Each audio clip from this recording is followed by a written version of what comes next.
But the first thing we're gonna do, okay, we're gonna work on our canvas, but we're gonna use our markers first.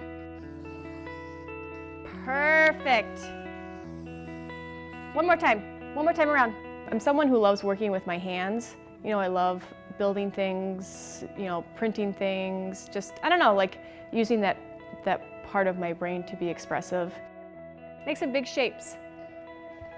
Do some big shapes like this. And to be able to show that, you may make some little ones and share that with other people, and for other people, you know, artists or non-artists, to be able to maybe learn from that or experience something new, I think is just amazing. Okay, so you're gonna draw your teeth. What shape are your teeth? Are they squares? Rectangle? I'm Dana Sikkila. I'm a visual artist as well as an arts administrator, educator, and advocate.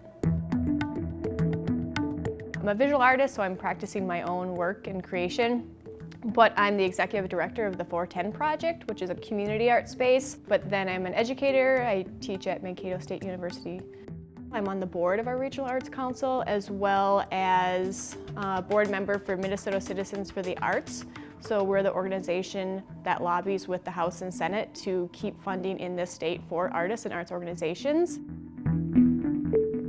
As a visual artist, I would describe myself as someone who's working in a lot of different disciplines. I don't really like to pigeonhole myself into one medium. I started exploring ideas of installation and sculpture and paper and how those things can all work together into transforming a space versus the space to still stay originally what it is, and then artwork just goes on the walls.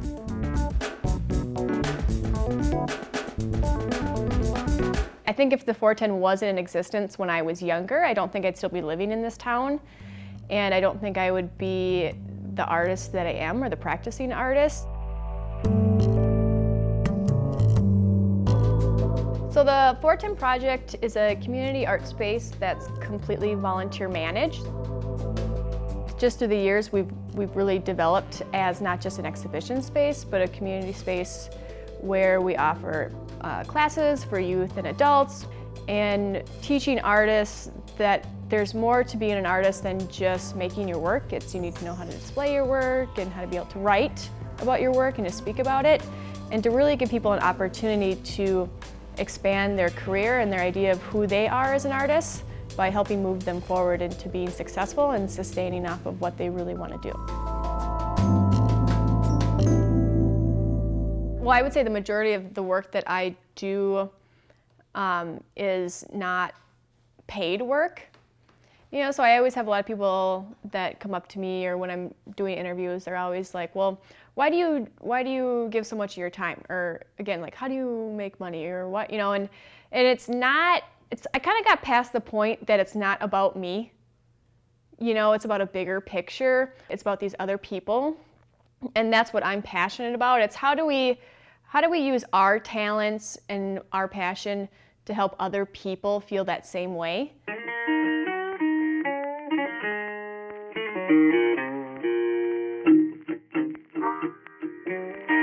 We're trying to really connect with people, and so it was like, okay, what are my two passions? And I had biking and art making. So how do I combine biking and art making together? And I was like, well, what if I just like get on my bike and ride around Minnesota and talk to artists and collect their work? And so whenever we meet with artists, we collect 2 to 3 works of art.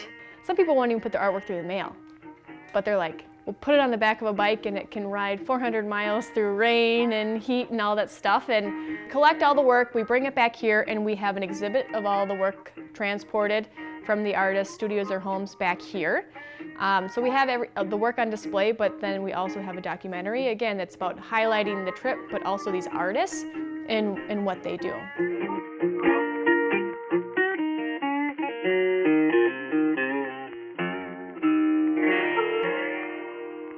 I consider myself a workaholic. I thrive off of working, which is a positive and negative. I always say I'm a person of opportunities, so I'm always looking for the next thing. Like as an artist, it's like, okay, what am I gonna do 6 months from now? What am I gonna do a year from now? It's like, what I do now and how I place myself with applying for things or just looking for different opportunities or applying for grants, what I do now sets me up for what I do 6 months from now or a year from now. So if I'm not constantly doing that, I can't progress myself forward with what I want to do within my career.